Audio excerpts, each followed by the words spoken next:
Hi everyone, welcome to Nagaraju study circle. మొదటిసారిగా మన YouTube channel చూస్తున్న ప్రతి ఒక్కరు కూడా ఇప్పుడే సబ్స్క్రైబ్ చేసుకోండి. రెగ్యులర్గా మీకు మంచి కాంటెంట్ తోటి వీడియోస్ అప్లోడ్ చేస్తాను.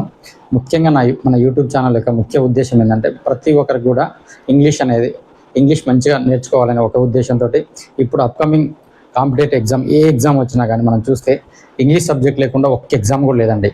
ఈవెన్ దో స్టేట్ అయినా సెంట్రల్ అయినా ఏ ఎగ్జామ్ చూసినా ఇంగ్లీష్ సబ్జెక్ట్ ఉంది. ఈ సబ్జెక్ట్ అంటే చాలామంది భయపడుతున్నారు. ఇంకా పల్లెటూరు వాతావరణంలో ఉండి గ్రామీణ స్టూడెంట్స్ అందరూ కూడా చాలా బాధపడుతున్నారు.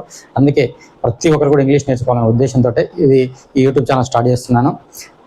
యూట్యూబ్ ఛానల్లో ఇప్పుడు వచ్చే తెలంగాణ కానీ ఆంధ్రప్రదేశ్ కానీ ఏ కాంపిటేటివ్ ఎగ్జామ్ వచ్చినా ఈవెన్ దో ఇంటికాడ ఉండే వాళ్ళు కూడా ఎవరైనా ఇంగ్లీష్ నేర్చుకోవాలనుకున్న ప్రతి ఒక్కరు కూడా నా యొక్క ఛానల్ అందరికీ ఉపయోగపడతానే, ఆ ఉపయోగపడాలనే మంచి ఉద్దేశంతో ఈ వీడియోస్ మీ ముందుకు తీసుకొస్తున్నాను. ప్రతి ఒక్కరు కూడా వీడియో చివరిదాకా చూడండి. మీకు ఖచ్చితంగా యూజ్ఫుల్ అయినట్టు నచ్చినట్టు అనిపిస్తే మీ ఫ్రెండ్స్ కానీ మీ ఫ్యామిలీ మెంబర్స్ కానీ షేర్ చేయండి. అలాగే ఒక లైక్, మీ యొక్క మోరల్ సపోర్ట్ ఒక లైక్ ఇవ్వండి. Let's start our session. First మనం ఇంగ్లీష్ అని సబ్జెక్ట్ అని చెప్తున్నాను. ఇంగ్లీష్ సబ్జెక్ట్ అయినా ఏ సబ్జెక్ట్ అయినా ఇది ఒక లాంగ్వేజ్ అండి. ఏ లాంగ్వేజ్ నేర్చుకోవాలన్నా కానీ ఫస్ట్ మనం ఆ లాంగ్వేజ్కి సంబంధించిన లెటర్స్ నేర్చుకోవాలి, అంటే అక్షరాలు నేర్చుకోవాలి. అక్షరాల నుండి మనం పదాలను నేర్చుకోవాలి. పదాల నుండి మనం లాస్ట్కి సెంటెన్స్ను తయారు చేయాలి. ఈ సెంటెన్స్ తయారు చేయడమే ఆ భాషలో మనకున్న పట్టు ఎంత, ప్రావీణ్యత ఎంత అనేది తెలుస్తుంది. సెంటెన్స్ అనేది అది హైయెస్ట్ ఫ్యాక్టర్ అన్నట్టండి. అలా అక్షరాలు ఎవరైనా నేర్చుకుంటారు, కొన్ని పదాలు నేర్చుకుంటారు. ఆ పదాలని ఒక పద్ధతి ప్రకారంగా సెంటెన్స్ తయారు చేయడం అనేది ఆ సబ్జెక్ట్లో ఉండి మీ యొక్క స్కిల్ ఎంత అనేది తెలుస్తుందండి. ఈ స్కిల్ మీకు ఖచ్చితంగా నేర్పాలనే ఒకే ఒక ఉద్దేశంతో ఇప్పుడు స్టార్ట్ చేస్తున్నాను. ఒక్కసారి మనం నేర్చుకోవాలనుకున్న సబ్జెక్ట్ ఏంటంటే ఇంగ్లీష్. ఈ రోజు నుంచి ఇంగ్లీష్ పర్ఫెక్ట్గా రావాలంటే ఖచ్చితంగా నా వీడియోస్ అయితే ఫాలో కండి. Thank you. ఒక్కసారి చూడండి, మనం ఇంగ్లీష్ లాంగ్వేజ్ గురించి మాట్లాడుతున్నాం కాబట్టి ఈ ఇంగ్లీష్ని అక్షరమాలని ఆల్ఫాబెట్ అంటాము. ఇది ఎక్కడి నుంచి వచ్చిందంటే గ్రీక్ వర్డ్ అయిన ఆల్ఫా ప్లస్ బెట్ అనే ఒక 2 పదాల నుంచి తీసుకురావచ్చారు. ఈ ఆల్ఫా అంటే గ్రీక్ భాషలో అక్షరాలని, బెట్ అంటే ఆల్ఫా బెట్. ఈ బెట్ అంటే క్రమము, అంటే అక్షరాల క్రమము. ఈ అక్షరాల క్రమము ఆల్ఫాబెట్ అంటారు. అంటే ఇంగ్లీష్ యొక్క అక్షరాల క్రమాన్ని ఆల్ఫాబెట్ అని అంటారు. అంటే ఇంగ్లీష్ భాషలో అక్షర క్రమాన్ని ఆల్ఫాబెట్ అంటాము. ఈ ఇంగ్లీష్ భాషలో ఉన్న అక్షరాలు మొత్తం కూడా మనకు 26 లెటర్స్. ఈ 26 లెటర్స్ అందరికీ వచ్చు. ఈ 26 లెటర్ని 2 గ్రూప్స్గా డివైడ్ చేశారు. ఇది కూడా దాదాపు అందరికి తెలిసే ఉంటుంది. Vowels and consonant. మన తెలుగులో అచ్చులు అల్లులు అన్నట్టుగా ఓవెల్స్ అండ్ కాన్సోనెంట్ తీసుకొచ్చారు. ఈ ఓవెల్స్ మొత్తం 5 అండి. AEIOU. ఈ AEIOU అనేది ఓవెల్స్ అంటారు. ఈ ఓవెల్స్ని ఖచ్చితంగా వాటికి అవి మాత్రమే సొంతంగా సౌండ్ ఇవ్వగలుగుతాయండి. ఈ ఉన్న 21 కాన్సోనెంట్ సొంతంగా సౌండ్ ఇవ్వలేదు, అవి ఓవెల్స్ మీద ఆధారపడి ఉంటాయి. అందుకే ఈ 5 ఓవెల్స్ లేకుండా మీరు ఎక్కడ కూడా ఒక పదాన్ని మాత్రం తయారు చేయలేరు, పదాన్ని రాయలేము కూడా. అది ఒకవేళ ఓవెల్స్ లేకపోతే దాన్ని సైలెంట్ లెటర్ అని కూడా చదువుతాం. ఎగ్జాంపుల్, సైకాలజీలో పి అనేది సైలెంట్ అని చెప్తాం. ఎందుకు చదువుతాం అంటే PSYCHOLY సైకాలజీ అనే స్పెల్లింగ్ ఉన్నప్పుడు పి అనేది సైలెంట్ అని చదువుతాం. అక్కడ ఓవెల్ అవుపడదు కాబట్టి సైలెంట్ లెటర్ అయిపోతుంది. ఓవెల్ లేకుండా ఏ పదాన్ని కూడా మనం కంటిన్యూగా రాయలేము, పదాన్ని రాయలేము. ఒక్కసారి చూడండి. అయితే కొంతమందికి ఒక డౌట్ వస్తుంది, సార్ నా దగ్గర నేను స్కై అని చదివాను చిన్నప్పుడు, ఫ్లై అని చదివాను, వై అని చదివాను, మై అని చదువుతున్నాను, అందులో ఎక్కడ ఓవెల్ కనిపించట్లేదు కదా సార్ అని మీరు ఒకరు అడగొచ్చు. అడిగితే దానిలో డబ్ల్యూ కానీ ఇంగ్లీష్లో డబ్ల్యూ అండ్ వై అనేది సెమీ ఓవెల్స్ అంటామండి. చిన్న ఎగ్జాంపుల్ చూడండి. Sky, fly, Y, my. ఇక్కడ ఈ పదాలన్నీ పలకబడుతున్నాయి కదా సార్ అని మీరు ఎవరైనా అడగచ్చు. ఇందులో ఉండే వైని గాను డబ్ల్యూని కానీ సెమీ ఓవెల్ అంటాము. ఏమంటాము? సెమీ ఓవెల్స్ అంటారు. సార్ ఓవెల్స్ సొంతంగా పలుకుతాయి కదా సార్, అలానే కొంత పలికే 2 అక్షరాలు ఉన్నాయి ఇంగ్లీష్లో. ఇంగ్లీష్లో ఉన్న ఆ 2 అక్షరాలని వాటిని సెమీ ఓవెల్ అంటారు. ఓకే, ఈ ఓవెల్స్ ఇప్పుడు మనం ఏం చేసుకున్నాం, లెటర్స్ 2 గ్రూప్స్గా డివైడ్ చేసాం, ఓవెల్స్ అండ్ కాన్సోనెంట్. ఇంకోటి సెమీ ఓవెల్స్ ఉన్నాం. ఓవెల్స్ లేకుండా పదాన్ని రాయలేమని కూడా చెప్పుకున్నాము. ఓకే, ఈ ఓవెల్స్ ఉంటే కానీ కాన్సోనెంట్ అయినా ఆ 2 కలిపైనా మనకు పదాలు రాయగలుగుతాం. 2 కలిస్తేనే పదాలు రాయగలుగుతాం. ఈ పదాల గురించి మనం నేర్చుకున్నాం. ఈ పదాలు అంటే ఏం చెప్తామండి, ఒక పదం రావాలంటే లెటర్స్ కలిసాలి. అంటే a group of letters, a group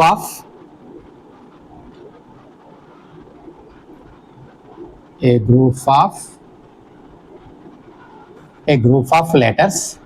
ఎలా ఉండాలి ఆ letters? Only group of letters ఉంటేనే కాదు, which makes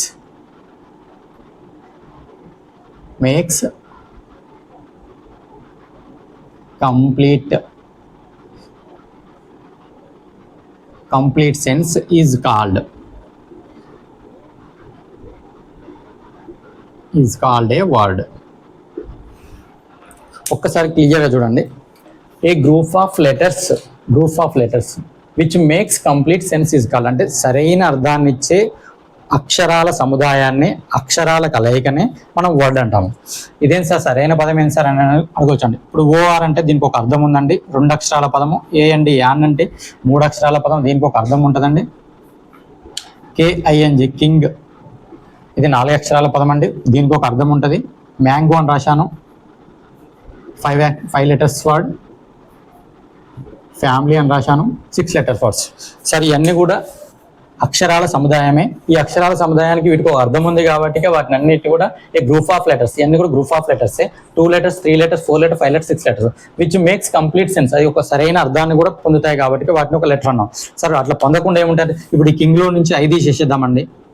KNG king, KNG ఉంది, దాన్ని ఏమన్నా పలకగలుగుతామండి? అంటే ఒక ఓవెల్ లేకపోతే ఆ పదాన్నే పలకలేకపోతున్నాం అంటారు. ఇప్పుడు మ్యాంగో నుంచి MNGని రాస్తాను, ఏ కానీ ఓ కానీ తీసేసాను, 2 ఓవెల్స్ తీసేసాను, దాన్ని ఏమన్నా పలకగలుగుతున్నామా?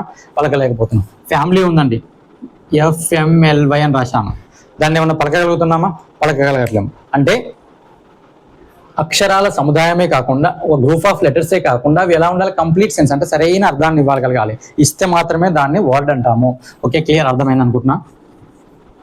ఓకే, ఈ వర్డ్స్ తోటి ఈ వర్డ్స్ గురించి చెప్పాను ఇలా. ఓకే, అయితే ఇది ఎన్ని రకాల వర్డ్స్ ఉంటాయి అనేది ఇంగ్లీష్లో ఒకసారి మనం క్లియర్గా నేర్చుకోవాలి. ఇంగ్లీష్లో ఈ వర్డ్స్నే పార్ట్స్ ఆఫ్ స్పీచ్ అంటామండి. ఈ పార్ట్స్ ఆఫ్ స్పీచ్ గురించి ఒకసారి క్లియర్గా చూసుకుంటే 8 పార్ట్స్ ఆఫ్ స్పీచ్ ఉంటాయి ఇంగ్లీష్లో. ఒకటి noun, pronoun, adjective, verb, adverb, preposition, conjunction, interjection, మొత్తం 8 పార్ట్స్ ఆఫ్ స్పీచ్ ఉంటాయి. ఈ పార్ట్స్ ఆఫ్ స్పీచ్ గురించి ఇప్పుడు నేర్చుకోవాల్సిన అవసరం లేదు. నా క్లాసు చివరిదాకా మీకు ఉంటే మీకే అర్థమైంది. పార్ట్స్ ఆఫ్ స్పీచ్ ఎప్పుడు చెప్తాను, నేను చెప్పే సీక్వెన్స్ ఎలా ఉంటుంది, మిగతా టీచర్ లాగా ఉండదు, నాది డిఫరెంట్ వేలో ఉంటుంది. కాబట్టి అది ఎలా చెప్తాను, ఏ టాపిక్ తర్వాత ఏ టాపిక్ చదవాలో తెలియక కూడా కొంతమంది ఇంగ్లీష్ అంటే కన్ఫ్యూజ్ అయ్యే వాళ్ళు ఉన్నారు. నేను ఒక సీక్వెన్స్ ఇస్తాను, చివరిదాకా నా వీడియో చూస్తే మీకు క్లియర్గా అర్థమవుతుంది ఎలా చదవాలనేది. ఇక్కడ ఉన్న పార్ట్స్ ఆఫ్ స్పీచ్లో నాకు 3 గురించి చెప్తాను, అది కూడా ఒక 5 minutesలో ఇప్పుడే క్లియర్ చేస్తాను. అది కూడా పూర్తిగా చెప్పాల్సిన అవసరం, ఇప్పుడు పూర్తిగా మీరు నేర్చుకోవాల్సిన అవసరం లేదు, ఒక సీక్వెన్స్ కావాలి. ఆ సీక్వెన్స్ ఎలా అనేది క్లియర్గా చెప్తాను ఒక్క నిమిషం.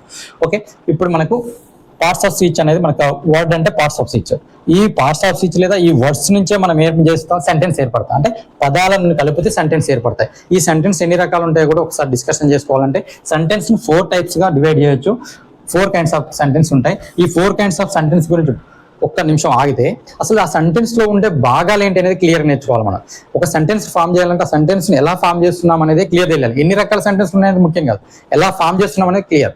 ఆ క్లియర్నెస్ కావడం కోసం ఫస్ట్ మనం ఈ సెంటెన్స్ అనే పార్ట్ లో ముఖ్యంగా సబ్జెక్ట్ అనే పార్ట్ ఉంటుంది, వర్బ్ అనే పార్ట్ ఉంటుంది, ఆబ్జెక్ట్ అనే పార్ట్ ఉంటుంది. వీటి గురించి క్లియర్ నేర్చుకోగలగాలి. వీటి గురించి నేర్చుకోండి. సబ్జెక్ట్ అంటే ఏంటి అంటే, సబ్జెక్ట్ అంటే ఎవరైనా ఒకరు పని చేస్తే ఆ పని చేసే వ్యక్తిని సబ్జెక్ట్ అంటాము. ఏ పని చేస్తున్నాడో ఆ పనినే వర్బ్ అంటాము. ఆ పనిని పొందే వాళ్ళు ఆబ్జెక్ట్ అంటారు. అంటే doer of the action, receiver of the action, what the subject does is called verb. అంటే సబ్జెక్ట్ ఏ పని చేస్తుందో అది వర్బ్ అంటాము. ఆ పని ఏ పనిని పొందుతున్నాడో అది ఆబ్జెక్ట్ అంటాము. చేసేవాడిని సబ్జెక్ట్ అంటాము. ఈ సబ్జెక్ట్లో ఏముంటాయి సార్ అని కూడా మనకు ఒక క్లారిటీ కావాలి. ముఖ్యంగా సబ్జెక్ట్ అంటే ఏంది, చేసేవాడే కదా. చేసేవాడు ఎవడో ఒక వ్యక్తి కావాలి కదా. ఆ వ్యక్తి బదులు ఏదన్నా ఉంటే వేరే పర్సనల్ ప్రొనౌన్స్ వాడతాం. అంటే సబ్జెక్ట్లో ఉండేది నౌన్ అయినా ఉంటుంది, నౌన్ అయినా ఉంటుంది లేదా ప్రొనౌన్ అయినా ఉంటుంది. అంటే సబ్జెక్ట్ లో ఉండదగ్గ ఏంటి, నౌన్ లేదా ప్రొనౌన్. అంటే వాక్యంలో మొదటగా వచ్చేది ఏంటి, నౌన్ అయినా ప్రొనౌన్ అయినా ఉంటుంది. నౌన్ అంటే ఎనీ నేమ్స్ అని చెప్పాను. ప్రొనౌన్స్ అంటే ప్రొనౌన్స్ 10 types ఆఫ్ గా మనం డివైడ్ చేసుకోవచ్చు. అందులో అవన్నీ మనకు అవసరం లేదండి. ఫస్ట్ మనం నేర్చుకోవాల్సింది ఏంటంటే ఈ ప్రొనౌన్ లో పర్సనల్ ప్రొనౌన్ అంటే పర్సన్స్ బదులు ఉపయోగించే పర్సనల్ ప్రొనౌన్. అసలు నౌన్ అంటే ఏంది, ప్రొనౌన్ అంటే ఏంటంటే నౌన్ అంటే నేమ్స్ బదులుగా ఉపయోగించేది ప్రొనౌన్. ఇన్స్టెడ్ ఆఫ్ నౌన్ అని అంటారు. అంటే నౌన్స్ బదులుగా ప్రొనౌన్ ఉపయోగిస్తాను. ఈ నౌన్ లో బదులు ఉపయోగిస్తాను. ఒకవేళ ఈ పర్సనల్ ప్రొనౌన్స్ అనేది ఖచ్చితంగా నేర్చుకోవాలి. ఈ పర్సనల్ ప్రొనౌన్ ని ఐ, వై, ఈ సింగులర్ పార్ట్ అండి, ఇది plural part. This is the singular part, this is the plural part. Singular part లో ఐ అండ్ వై. ఐ అంటే నేను, వై అంటే మనము, యు అంటే నీవు లేదా మీరు, ఈ, she, it, any name third person singulars. ఈ అంటే అతను, షీ అంటే ఆమె, ఇట్ అంటే ఏదైనా ఒక వస్తువు, నేమ్ ఏ నేమ్ అయినా కావచ్చు అంటే సింగులర్ నేమ్. వీటన్నిటికి కూడా ఫ్లూరల్ లో దే అంటారు. అవి, వారు, అది, ఇది అని చెప్తాము. ఓకే, ఇంకా దీని గురించి క్లారిటీ కావాలి అంటే, ఇంకా క్లియర్ గా నేర్చుకోవాలంటే వీళ్ళని ఫస్ట్ పర్సన్ అంటాము, వీరిని సెకండ్ పర్సన్ అంటాను, ఈ షీ ఇట్ ఎనీ నేమ్ కానీ థర్డ్ పర్సన్ అంటారు. అంటే ఫస్ట్ పర్సన్ సింగులర్ ఏంటి, ఫ్లూరల్ ఏంటి? First person singular I, plural we. Second person you and you, singular అయినా ఫ్లూరల్ అయినా. అంటే సెకండ్ పర్సన్ గురించి వచ్చే వరకల్లా యూ అంటే నీ పక్కన ఉన్నవాడిని, నీ పక్కన ఉన్న వాళ్ళు సెకండ్ పర్సన్. ఆ పర్సన్ ని మనం రిక్వెస్ట్ గా మనం రెస్పెక్టబుల్ లాంగ్వేజ్ ఏంటంటే ఇంగ్లీష్ అని మనం అనుకుంటాం కాబట్టి ఆ రెస్పెక్టబుల్ లాంగ్వేజ్ లో యూ, అతను ఒక్కరున్నా ఇద్దరున్నా నలుగురున్నా 10 మంది ఉన్నా మీరు అని సంబోధిస్తాము. యూ అంటే మీరు అంటాము. ఈయన ఎప్పుడు కూడా ఫ్లూరల్ గానే తీసుకుంటాము, సింగులర్ గా తీసుకోమండి సెకండ్ పర్సన్ ని. ఆ తర్వాత థర్డ్ పర్సన్ అతడు, ఆమె, ఇట్ నేమ్, వీటిని థర్డ్ పర్సన్ అంటాం. దే అంటే అవి లేదా వారు అని చెప్పాం. అంటే ఈ పర్సన్స్ గురించి క్లారిటీగా నేర్చుకోవాలి. ఫస్ట్ పర్సన్ అంటే ఐవి అని, సెకండ్ పర్సన్ అంటే యూ అని, థర్డ్ పర్సన్ ఈ షీ ఇట్ అని, నేమ్ అని, దే అని ఖచ్చితంగా నేర్చుకోవాలి. అంటే ఈ పర్సన్ ని మనం సబ్జెక్టు అంటాము. ఈ సబ్జెక్ట్ లో ఉండాల్సిన వాళ్ళు వీరు మాత్రమే. ఆ తర్వాత వర్బు. మనం ఏ పని చేసినా వర్బే కదండి. ఇప్పుడు నేను టీచ్ చేస్తున్నాను వర్బు, మీరు వాచ్ చేస్తున్నారు వర్బు, ఇంకొకరు రాస్తున్నాను అనుకో వర్బు, మీరు వింటున్నారు వింటున్నారన్న వర్బే, లేదా పడుకున్నారంటే స్లీప్ అనొచ్చు, లేచారంటే వేకప్ అనొచ్చు. ఏదైనా వర్బ్ అంటే మనం ఎనీథింగ్ ఏ పని చేసినా కానీ అది వర్బే అవుతుంది. మనం చేసే పని, నడుస్తున్నాను, వాకింగ్ చేస్తున్నాను, లేదా వెళ్తున్నాను, ఏదైనా కానివ్వండి అదన్నీ పని. ఆ పని అనేది ఎప్పుడు కూడా మిడిల్ ఆఫ్ ద పార్ట్ రావాలి. ఆబ్జెక్ట్ పార్ట్ కూడా నౌను లేదా ప్రనౌను. ఒకవేళ సబ్జెక్టు ఇక్కడ అయ్యుండనుకో ఈ ఆబ్జెక్ట్ పార్ట్లలోనే ఉంటాయి ఇవి. మీ కానీ, అస్ కానీ, యూ కానీ, ఇమ్ కానీ, అర్ కానీ, ఇట్ కానీ, ఎన్ని కానీ, దెమ్ కానీ. ఇవి ఎప్పుడు చూసినా ఆబ్జెక్ట్ పార్ట్ లోనే ఉండాలి, ఇవి ఎప్పుడు చూసినా సబ్జెక్ట్ పార్ట్ లో ఉండాలి. మనకు సెంటెన్స్ లో సబ్జెక్ట్, వర్బు, ఆబ్జెక్ట్ అని చెప్పాను. అయితే ఈ వర్బు అనేది మనం చేస్తున్నాం పని. నేను ఈ రోజు పని చేశానా, రేపు పని చేస్తానా, నిన్న పని చేశానా అని చెప్పాలి. అంటే మన జరిగిన పని అనేది ఏ రోజు జరిగింది, ఏ కాలంలో జరిగింది, ఏ టైంలో జరిగింది అని చెప్పేదే టెన్స్. అంటే ఇప్పుడు మనం టెన్స్ నేర్చుకోవాలంటే మనం వర్బుని పర్ఫెక్ట్ ఉండాలి. ఈ టెన్స్ అనేది ఇక్కడ జరిగిన పని అనేది ఈ పని ఎప్పుడు జరిగిందని చెప్పేదే టెన్స్. అంటే వర్బుని కరెక్ట్ గా నేర్చుకోగలిగితే మనం టెన్స్ నేర్చుకున్నట్టే అని అర్థమవుతుంది. ఓకే, సబ్జెక్టు మారదు, ఆబ్జెక్టు మారదు. ఈ సబ్జెక్టు ఆబ్జెక్ట్ అంటే మారినా పర్వాలేదు, కానీ ఈ వర్బ్ అనేది ఏ టైంలో పని జరిగింది అని చెప్పేదాన్నే టెన్స్ అంటాం. ఈ టెన్స్ గురించి కరెక్ట్ గా టెన్స్ గురించి నేర్చుకోగలిగితే ఈజీ అయింది. ఈ టెన్స్ కూడా మన వేలో మనం ఎలా చెప్తాం అనేది మీకు క్లియర్ గా క్లాస్ వింటేనే అర్థమవుతుంది. చాలా నీట్ గా ఉంటుంది. ఏ టెన్స్ లో కూడా మీరు టెన్షన్ పడాల్సిన అవసరం లేదు, గాబరపడాల్సిన అవసరం లేదు. చాలా సింపుల్ గా క్లియర్ గా ఎవ్రీడే నేను చెప్పేది మీరు ఫాలో అయితే సరిపోతుందండి. ఓకే, ఈ టెన్స్ అంటే వర్బును బట్టి మనం టెన్స్ ప్రిపేర్ చేస్తుంటాం. Okay, clear. ఇప్పుడు సెంటెన్స్ గురించి మనకు వద్దామండి. ఇప్పుడు సెంటెన్స్ అంటే ఏంటి, 4 రకాల సెంటెన్స్లు ఉంటాయని చెప్పాను. అసలు సెంటెన్స్ లో ఏ పార్ట్స్ ఉంటాయంటే సబ్జెక్ట్, వర్బ్, ఆబ్జెక్ట్ అన్నాను. ఇప్పుడు సెంటెన్స్ గురించి వద్దాం. సెంటెన్స్ అంటే ఏం పర్లేదండి, ఏ గ్రూప్ ఆఫ్ లెటర్స్ బదులు ఏ గ్రూప్ ఆఫ్ వర్డ్స్ కలిసే కదా, a group of words which makes complete senses కాదు.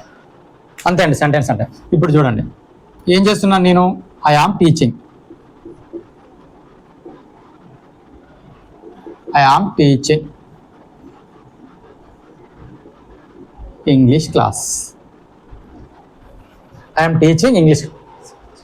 ఇప్పుడు నేనేం చేస్తున్నా, I am teaching English class అని చెప్తున్నాను. Now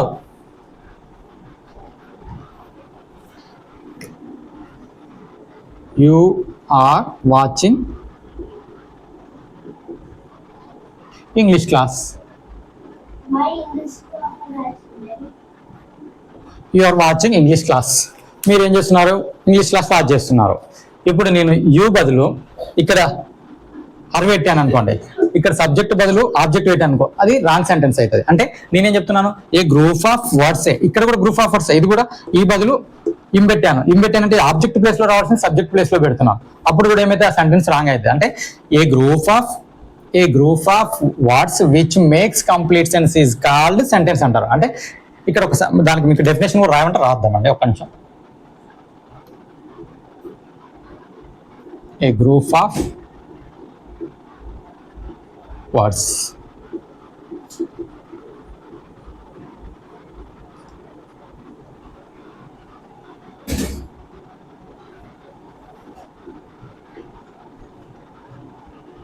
complete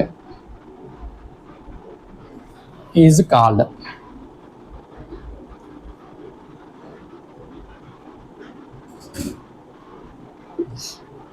is called a sentence. ఇప్పుడు అర్థమై ఉంటుందండి. ఇక్కడ నేను ఐ బదులు ఏం చేస్తాను, మీ పెట్టాను అనుకోండి, సబ్జెక్ట్ ఉన్న కాడ ఆబ్జెక్ట్ ప్లేస్ పెట్టాను అనుకో, అది తప్పు అవుతుంది. అంటే మనం సెంటెన్స్ రాసేటప్పుడు సబ్జెక్ట్ ప్లేస్ లో సబ్జెక్ట్ ని, ఆబ్జెక్ట్ ప్లేస్ లో ఆబ్జెక్ట్ ని రాయాలి. వర్బ్ అనేది ఏ టైంలో జరుగుతుందని చెప్పడమే మనం టెన్స్ అని చెప్పాను. ఈ టెన్స్ గురించి నెక్స్ట్ క్లాస్ లో క్లియర్ చేద్దాం. ఇప్పుడు నెక్స్ట్ మనం ఏం చేద్దామంటే ఈ 4 టైప్స్ ఆఫ్ సెంటెన్స్ ఏంటి, ఆ సెంటెన్స్ గురించి మనం డిస్కస్ చేసుకుందాం. ఓకే అండి. ఇప్పుడు మనం ఏమనుకున్నాం అంటే కైండ్స్ ఆఫ్ సెంటెన్స్ గురించి నేర్చుకుందాం అనుకున్నాం. ఇప్పుడు సెంటెన్స్ లో పార్ట్స్ గురించి నేర్చుకున్నాం. సబ్జెక్ట్, వర్బ్, ఆబ్జెక్ట్ గురించి నేర్చుకున్నాం. ఇప్పుడు కైండ్స్ ఆఫ్ సెంటెన్స్ అంటే 4 కైండ్స్ ఆఫ్ సెంటెన్స్ ఉంటాయని చెప్పాను. ఈ 4 కైండ్స్ ఆఫ్ సెంటెన్స్ ఏం చెప్పాను? అసర్టివ్ సెంటెన్స్ అన్నాను, ఇంపరేటివ్ సెంటెన్స్ అన్నాను, interrogative sentence, imperative sentence, exclamative sentence చెప్పాను. ఒక్కొక్క సెంటెన్స్ గురించి క్లారిటీ ఒకసారి నేర్చుకుందాం. ఏ లాంగ్వేజ్ లో ఇంతకంటే ఎక్కువ సెంటెన్స్ ఏముండవు. ఒకటి అసర్టివ్ సెంటెన్స్ గురించి తెలుసుకుందాం. ఒక వ్యక్తిని నుండి మనం ఏదైనా ఒక ఇన్ఫర్మేషన్ ఇవ్వడానికి ఉపయోగపడేది, ఒక ఇన్ఫర్మేషన్ ఇవ్వడానికి ఉపయోగపడే సెంటెన్స్ ని అసర్టివ్ సెంటెన్స్ అంటారు. ఇంట్రాగేటివ్ సెంటెన్స్ అంటే ఏదైనా ఒక వ్యక్తి నుంచి మనము ఇన్ఫర్మేషన్ తీసుకోవడానికి, అంటే giving information is called assertive sentence and declarative sentence అంటారు. ఏదైనా ఒక ఇన్ఫర్మేషన్ ఇస్తే ఆ ఇన్ఫర్మేషన్ అసర్టివ్ లేదా డిక్లరేటివ్ సెంటెన్స్. దీన్నే గివింగ్ ఇన్ఫర్మేషన్. మనం ఏమైనా గివింగ్ ఇన్ఫర్మేషన్ ఇస్తున్నాం. నన్ను వచ్చి మీరు ఏ క్లాస్ చెప్తారు సార్, ఏం చెప్తారు సార్ అంటే నేను ఇంగ్లీష్ క్లాస్ చెప్తాను. అంటే నేను ఒక ఇన్ఫర్మేషన్ ఇస్తున్నాను. ఆ ఇన్ఫర్మేషన్ ఇచ్చేదాన్ని ఐఎమ్ టీచింగ్ ఇంగ్లీష్ గ్రామర్ అని చెప్తున్నాను. అంటే నేను ఒక ఇన్ఫర్మేషన్ మీకు ఇస్తున్నాను. ఆ ఇచ్చే ఇన్ఫర్మేషన్ని అసర్టివ్ సెంటెన్స్ అంటారు. ఒక్కసారి ఎగ్జాంపుల్ చూడండి. The sun rise in the east. సూర్యుడు తూర్పున ఉదయిస్తాడనే ఒక ఇన్ఫర్మేషన్, అది ఇది positive. The sun doesn't rise in the east. సూర్యుడు తూర్పున ఉదయించడం చెప్తున్నాను. అంటే ఉదయిస్తాడు, ఉదయించడు అని చెప్పడాన్ని ఉదయించడం చెప్తాను నాకు. అంటే ఒక స్టేట్మెంట్ పాజిటివ్ అయినా ఉండొచ్చు, ఒక స్టేట్మెంట్ నెగిటివ్ అయినా ఉండొచ్చు. ఇప్పుడు దీన్ని నేను తీసుకోకూడదు, ఇది నేను ఈ ఎగ్జాంపుల్ కానీ తీసుకున్నాను. ఎందుకంటే ఒక స్టేట్మెంట్ అనేది పాజిటివ్ ఉంటుంది, ఒక స్టేట్మెంట్ నెగిటివ్ ఉంటుంది అని చెప్పడం కోసమే. అంటే మనం ఇచ్చే యొక్క ఇన్ఫర్మేషన్ అనేది పాజిటివ్ అయినా ఇవ్వచ్చు, నెగిటివ్ అయినా ఇవ్వచ్చు. అంటే మనకి అసర్టివ్ సెంటెన్స్ లో పాజిటివ్ సెంటెన్స్ ఉంటుంది, నెగిటివ్ సెంటెన్స్ ఉంటుంది అనే ఒక ఉద్దేశంతో నేను చెప్పాను. ఎందుకంటే the sun doesn't rise in the east అన్నాను. సూర్యుడు తూర్పున ఉదయించడం అని చెప్తున్నాను. ఉదయించడం చెప్పడం అది సెంటెన్స్ అనేది కాదు. ఎప్పుడైనా సూర్యుడు అది habitual actions for universal truths అంటారు దాన్ని. నిత్య సత్యం. ఎప్పుడు కూడా సూర్యుడు తూర్పున ఉదయిస్తాడు అనేది ఒక నిత్య సత్యం, అది యూనివర్సల్ ట్రూత్స్. కానీ దాన్ని ఎందుకు నీకు నెగిటివ్ చేశానంటే ఇట్లా సెంటెన్స్ అనేది పాజిటివ్ అండ్ నెగిటివ్ 2 రకాలుగా ఉంటుందని కూడా చెప్తున్నాను. అంటే తెలియని వాళ్ళు ఏం చెప్తారు, the sun doesn't rise in the east అని కూడా చెప్పొచ్చు కదా, చెప్పొచ్చు కూడా ఉన్నట్టు. అంటే ఐ ప్లే క్రికెట్ ఎస్టర్డే అన్నాను. నేను నిన్న క్రికెట్ ఆడాను అంటున్నాను. నేను నిన్న క్రికెట్ ఆడలేదు. I did not play cricket yesterday. నేను నిన్న క్రికెట్ ఆడలేదు. అంటే మనం చెప్పే ఒక మాట అనేది పాజిటివ్ అయినా కావచ్చు, నెగిటివ్ అయినా కావచ్చు. అంటే మనం ఇచ్చే ఇన్ఫర్మేషన్, అంటే giving information is positive or negative. Positive అయితే ఒక్కసారి చూడండి, అయితే మనం అయితే పాజిటివ్ అని ఇవ్వచ్చు, ఇన్ఫర్మేషన్ అయినా ఉంటుంది, నెగిటివ్ ఇన్ఫర్మేషన్ అయినా ఉంటుంది. అంటే ఇచ్చే ఇన్ఫర్మేషన్ పాజిటివా నెగిటివా అని చూస్తే పి అంటే positive and negative. She wants to become a teacher.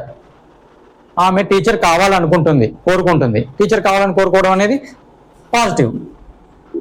అంటే ఇక్కడ నేను చెప్పాల్సిన ఒకే ఒక ఉద్దేశం ఏంటంటే అసర్టివ్ సెంటెన్స్. అసర్టివ్ సెంటెన్స్ అంటే గివింగ్ ఇన్ఫర్మేషన్. దీన్నే డిక్లరేటివ్ సెంటెన్స్ అని కూడా అంటాం. అంటే అసర్టివ్ అన్న డిక్లేర్ అంటే ఒక డిక్లేర్ గా చెప్తున్నాం, ఒకటి ఇది అది అని చెప్తున్నాం. అంటే అయితే నేను రాస్తాను, రాయను, నేను చెప్తాను, చెప్పను, నేను వస్తాను, రాను అని చెప్పడం. అంటే పాజిటివ్ అండ్ నెగిటివ్ ఉంటాయి. అందులో గివింగ్ ఇన్ఫర్మేషన్, ఒక ఇన్ఫర్మేషన్ ఇస్తున్నాం. మీ ఫ్రెండ్ నేను పిలిచాడు, నువ్వు వస్తా అయితేనే వస్తా అంటావు, రాలేకపోతే రాను అని చెప్తాము. అంటే దీన్ని గివింగ్ ఇన్ఫర్మేషన్. ఈ ఇన్ఫర్మేషన్ ఎట్లా ఉంటుంది, పాజిటివ్ ఆర్ నెగిటివ్. 2 టైప్స్ లో పాజిటివ్ అండ్ నెగిటివ్. మనం ఒక సెంటెన్స్ రాసేటప్పుడు పాజిటివ్ సెంటెన్స్ ఉంటుంది, నెగిటివ్ సెంటెన్స్ ఉంటుంది, ఒక clarity. Okay, clear. Next interrogative sentence. Interrogative sentence అంటే ఏంది? ఇప్పుడు ఎవరన్నా తీసుకుపోతా, స్టేషన్ తీసుకుపోయి ఇంటరాగేషన్ చేస్తున్నారు అంటే ఇంటరాగేషన్ అంటే ఏంది? ఏం చేసావు నిన్న, ఎక్కడ దొంగతనం జరిగేదంటే ఆ దొంగ నువ్వేనా, నువ్వే ఇప్పుడు ఏ టైంకి పోయావు, ఎలా పోయావు, ఏ సీసీ కెమెరాలో నువ్వే కనిపించావని ఇంటరాగేషన్ చేస్తుంటారు. అంటే ఆ ఇంటరాగేషన్ అంటే ఏంది? Asking information. అంటే ఇన్ఫర్మేషన్ రాబట్టడాన్ని, అంటే ఒక వాక్యంలో ఇన్ఫర్మేషన్ రాబట్టే వాక్యాన్ని మనం ఇంటరాగేటివ్ సెంటెన్స్ అంటాము. ఇంటరాగేటివ్ సెంటెన్స్ కూడా ఒకసారి ఎగ్జాంపుల్ చూడండి. సేమ్ అదే ఎగ్జాంపుల్స్ ని ఇంటరాగేషన్ అంటే ఒకరిని అడగడం, క్వశ్చన్ అడగడం అంటే the sun rise in the east.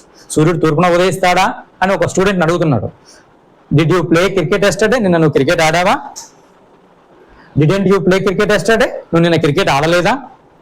Who are you? నువ్వెవరు? What is your name? నీ పేరేం పేరు? What are you doing now? నువ్వు ఇప్పుడు ఏం చేస్తున్నావు? అంటే everything you ask the question, that is the interrogative sentence. అంటే ఆస్కింగ్ ద ఇన్ఫర్మేషన్. నువ్వు ఒక ఇన్ఫర్మేషన్ రాబట్టడాన్ని ఇంటరాగేటివ్ సెంటెన్స్ అంటారు ఇంగ్లీష్ లో. 4 kinds ఆఫ్ సెంటెన్స్ లలో 2 kinds of sentence. First one is the assertive or declarative sentence.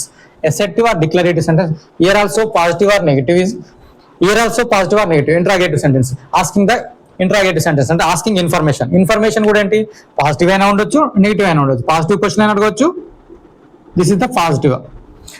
Does the sun rise in the east, సూర్యుడు తూర్పున ఇస్తాడా, ఉదయిస్తాడా అని అడుగుతున్నావు, పాజిటివ్.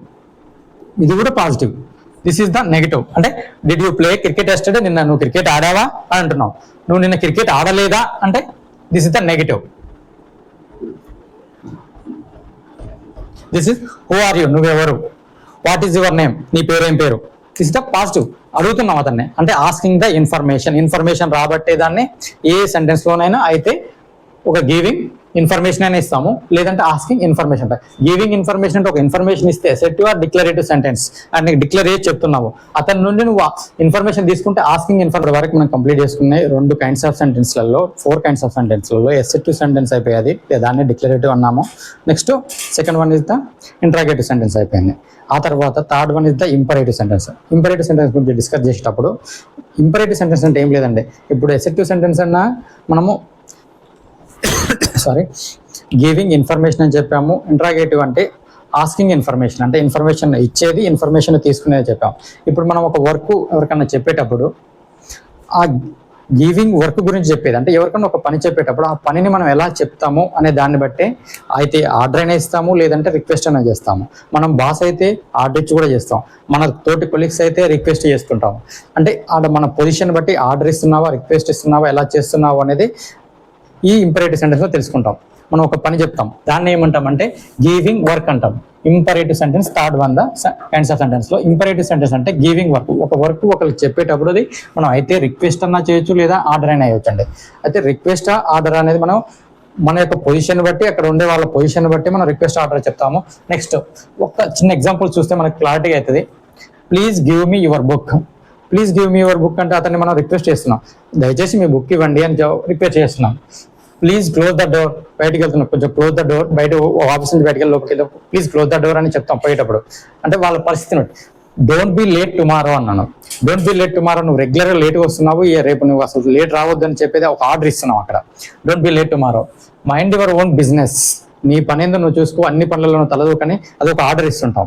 అంటే మనం ఇచ్చే వర్క్ అనేది గివింగ్ వర్క్ అని అంటే ఇంపరేటివ్ సెంటెన్స్ అంటాం. ఈ ఇంపరేటివ్ సెంటెన్స్ లో గివింగ్ వర్క్ అంటే అది రిక్వెస్ట్ ఆర్డర్ అనేది మెయిన్ మనం చూడాలి. అంటే మనం ఒక వర్క్ ఎవరికన్నా ఇచ్చేటప్పుడు రిక్వెస్ట్ ఆర్డర్ అనేది తెలుస్తుంది. అట్లాంటి సెంటెన్స్ ని మనం ఏమన్నాం, ఇంపరేటివ్ సెంటెన్స్ అన్నాం. Wish you all the best, మన ఎగ్జామ్ పెట్టాడు wish you all the best అంటాం. అయితే ఇక్కడ సబ్జెక్ట్ లేదుగా సార్ అనొచ్చు. సబ్జెక్ట్ లేదంటే ఇప్పుడు గివ్ మీ యువర్ బుక్ అంటున్నాం అంటే మన పక్కన ఒక పర్సన్ ఉంటేనే అతన్ని please give me your book అంటున్నాము అంటే అక్కడ సెకండ్ పర్సన్ ఉన్నట్టు, ఇండైరెక్ట్ గా ఇక్కడ సెకండ్ పర్సన్ ఉన్నట్టు. ఇది క్లోజ్ చూసుకోండి, ఇక్కడ సెకండ్ పర్సన్ ఉన్నట్టే, ఇక్కడ కూడా సెకండ్ పర్సన్, ఇక్కడ కూడా సెకండ్ పర్సన్ ఉన్నట్టే. ఒక్కసారి చూడండి, ఈ ఫోర్త్ పక్కన పెట్టండి. Please give me your book అన్నామంటే అతను బుక్ ఇవ్వమంటున్నామంటే అక్కడ ఒక పర్సన్ ఉంటేనే అని అడుగుతాము. క్లోజ్ ద డోర్ అన్నామంటే డోర్ క్లోజ్ చేయండి అంటే అక్కడ ఒక పర్సన్ ఉంటేనే, అంటే సెకండ్ పర్సన్ ఉన్నట్టుగా యూ క్లోజ్ ద డోర్ అన్నట్టు. డోంట్ బి లేట్ టుమారో అంటే రేపు లేటుగా రావద్దని మనం చెప్తున్నామంటే అక్కడ నా పక్కన ఒక మనిషి ఉంటేనే రావద్దని చెప్పేది. అంటే you don't be late tomorrow, నువ్వు అసలు రేపు లేట్ రావద్దని చెప్తున్నావు. You mind your own business, నీ పని ఏందో నువ్వే చూసుకో అంటే నీ పక్కన ఉన్నోడు చెప్తున్నట్టు. ఇక్కడ చూడండి, wish you all the best అంటున్నావు. Wish you all the best అంటే పక్కన ఉన్నోడికి ఆల్ ద బెస్ట్ చెప్తున్నావు. అంటే అట్లాంటి టైంలో అక్కడ ఫస్ట్ పర్సన్ ఉంటాడు, ఇక్కడ మాత్రం ఫస్ట్ పర్సన్ ఉంటుంది. Wish you happy new year అని చెప్తాం, అక్కడ నేను మీకు చెప్తున్నాను అంటూ, అంటే పక్క వారికి చెప్తున్నా. అట్లాంటి పర్సన్ అంటే giving information is the called imperative sentence అని క్లియర్ అయింది. అయితే ఆ రిక్వెస్ట్ అయినా ఉంటుంది, ఆర్డర్ అయినా ఉంటుంది. ఎట్లా రిక్వెస్ట్ ఇక్కడ కనుక మీకు పర్సన్స్ ఉండట్లేరు కదా సార్, ఫస్ట్ పర్సన్ ఎవరు సెకండ్ పర్సన్ ఎవరు అంటే నువ్వు పక్కన ఉన్న వాడికి పని చెప్తావు కాబట్టి అంతా కూడా యూనే ఉంటాడు. ఇలాంటి సెంటెన్స్ లో అది నువ్వే చెప్తుంటావు, అది ఫస్ట్ పర్సన్ అయి ఉంటాడు.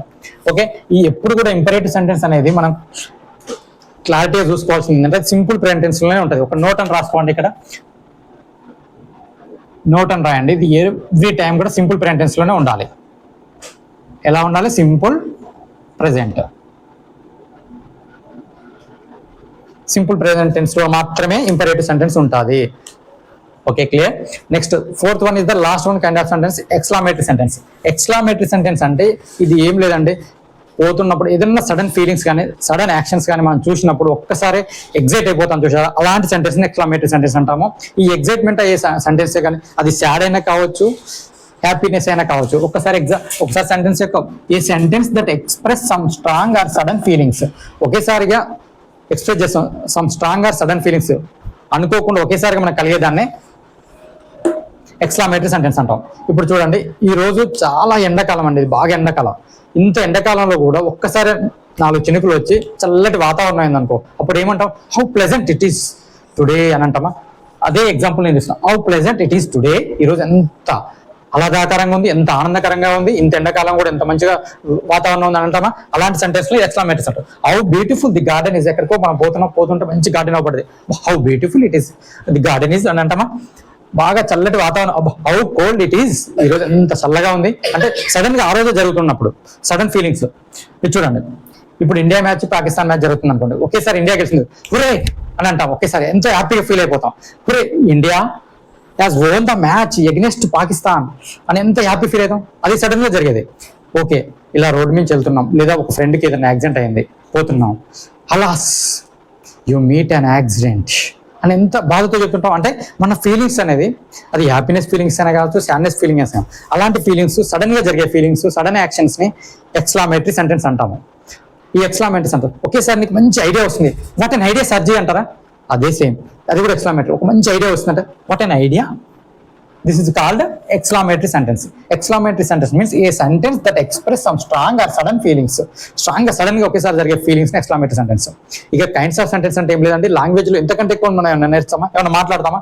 అయితే ఆస్కింగ్ ఇన్ఫర్మేషన్ అయినా, గివింగ్ ఇన్ఫర్మేషన్ అంటే నువ్వు ఒక ఇన్ఫర్మేషన్ అని ఇస్తావు, ఇన్ఫర్మేషన్ అని తీసుకుంటావు. లేదంటే ఒక వ్యక్తికి పని అయినా చెప్తావు, ఆ పని ఆర్డర్ అయినా రిక్వెస్ట్ అయినా చెప్తావు. లేదంటే పోతుంటే ఒక సడన్ గా ఏదైనా యాక్షన్ జరుగుతుంది, లేదా ఒక సడన్ ఫీలింగ్స్ కలవచ్చు, హ్యాపీనెస్ కావచ్చు, సాడ్నెస్ కావచ్చు, ఆ ఫీలింగ్స్ చెప్తావు. ఇంతకంటే ఎక్కువ ఎక్కడైనా ఏ లాంగ్వేజ్ లో ఉంటాయి, ఏ లాంగ్వేజ్ లో ఉండవు. ఇవే ఈ కైండ్స్ ఆఫ్ సెంటెన్స్ లో. ఈ సెంటెన్స్ ఎలా ఫామ్ చేయాలో కూడా చెప్పాను. Subject, verb, object. ఈ సబ్జెక్ట్, వర్బ్, ఆబ్జెక్ట్ లో వర్బ్ కాడ మనం చూసుకున్నాము, ఆ వర్బ్ నే టెన్స్ అన్నాము. ఈ సబ్జెక్ట్ ఫస్ట్ ఉండాలి, తర్వాత వర్బ్ ఉండాలి, ఆ తర్వాత ఆబ్జెక్ట్ ఉండాలి. ఈ వర్బ్ లో హెల్పింగ్ వర్బ్ ఉంటుంది, మెయిన్ వర్బ్ ఉంటుంది అన్నాం. ఈ నెక్స్ట్ టెన్స్ అనే టాపిక్ లో చాలా క్లియర్ గా నీకు టెన్స్ అనే టాపిక్ అంటే ఏం లేదండి. ఆ టెన్స్ అంటే ఏంటి, మనం ఒక వాక్యాన్ని ఫామ్ చేయడమే. ఏ కాలంలో జరిగింది, ఏ టైంలో జరిగింది అనేది ఫామ్ చేయాలి. ఆ ఫామ్ చేయాలంటే ఏం చేయాలి, మనకు ఆల్రెడీ తెలుసు, ఫార్మింగ్ తెలుసు. నేను ఇంజెక్ట్ చేస్తున్నాను మీ బ్రెయిన్ లోకి, ఎట్లా ఇంజెక్ట్ చేస్తున్నాను అంటే అసలు సబ్జెక్ట్ అనే సెంటెన్స్ అంటేనే మనం సెంటెన్స్ ని ఫామ్ చేయాలి టెన్స్ లో. ఆ సెంటెన్స్ అంటే సబ్జెక్ట్ ఉంటుందన్నాను, వర్బ్ ఉంటుందన్నాను, ఆబ్జెక్ట్ ఉంటుందన్నాను. అదే ఆల్రెడీ తర్వాత ఆ సెంటెన్స్, వర్బ్, ఆబ్జెక్ట్ ఏ టైంలో ఉంది, ప్రెసెంట్ లో ఉందా, పాస్ట్ లో ఉందా, ఫ్యూచర్ లో ఉందని చూడాలి. ఆ వర్బ్ గురించి కూడా మీకు క్లియర్ గా చెప్తానండి నెక్స్ట్. ఓకే, ఇప్పటి వరకు ఉంది. అయితే ఈ ఎక్స్క్లమేటరీ సెంటెన్స్ మనం డిక్లరేటివ్ సెంటెన్స్ లో కూడా మార్చొచ్చు. అది ఎలా మార్చొచ్చు ఒకసారి చూడండి. How pleasant it is today అన్నానా, ఇది ఒక exclamatory sentence. Exclamatory sentence, it is very pleasant.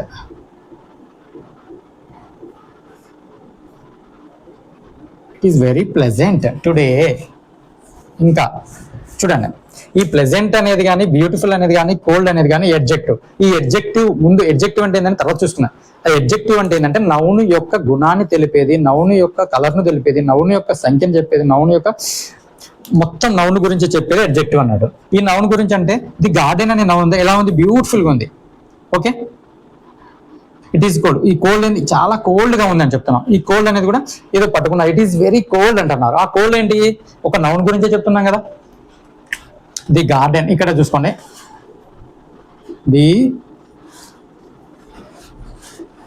The garden is beautiful, very beautiful.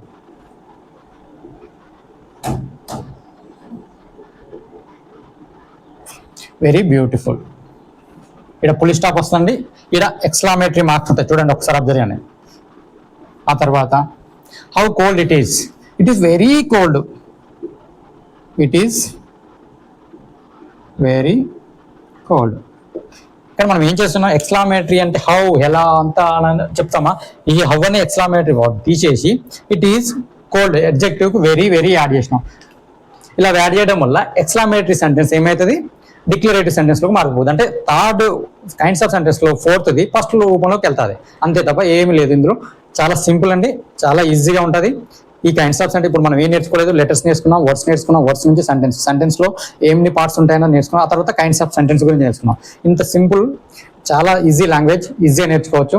Next మనం రేపు టెన్స్ అంటే ఏంటి, వర్బ్ అంటే ఏంటి, వర్బులు ఎన్ని రకాలు ఉంటాయి, V1 ఏంటి, V2 ఏంటి, V3 ఏంటి, V4 ఏంటి అనేది చూసుకున్నామే. ఆ తర్వాత నీకు ఒకటి చెప్తామండి, టెన్సెస్ యొక్క స్ట్రక్చర్ చెప్తాను. టెన్సెస్ స్ట్రక్చర్ నువ్వు నిద్రలేచి అడిగినా నువ్వు చెప్పేంత మంచిగా నేను నీట్గా ఎక్స్ప్లెయిన్ చేస్తాను. ఆ స్ట్రక్చర్ వచ్చినాయంటే నీకు పర్ఫార్మ్స్ వచ్చినట్టే నీకు అసలు ఇంగ్లీష్ అంటే బలమే ఉండదు. ఆ టెన్స్ కూడా చాలా ఈజీగా క్లియర్గా సింపుల్గా చెప్తానండి, ఒకసారి అబ్జర్వ్ చేయండి. నెక్స్ట్ వీడియో టుమారో రేపు నెక్స్ట్ వీడియో పంపిస్తాను. ఆ నెక్స్ట్ వీడియో కోసం ఖచ్చితంగా ఇప్పటి వరకు మీకు నచ్చినట్టయితే, ఇంత దూరం మీరు చూశారు కాబట్టి నా క్లాస్ ఖచ్చితంగా మీకు నచ్చే ఉంటుంది. ఇది అందరికీ కూడా యూజ్ అవుతుంది. ఒక లైక్ ఇవ్వండి, మీ ఫ్యామిలీ ఫ్రెండ్స్ కానీ ఎవరికైనా కంప్యూటర్ ఎగ్జామ్ చదువుకునే వాళ్ళందరికీ కూడా షేర్ చేయండి. Thank you and all.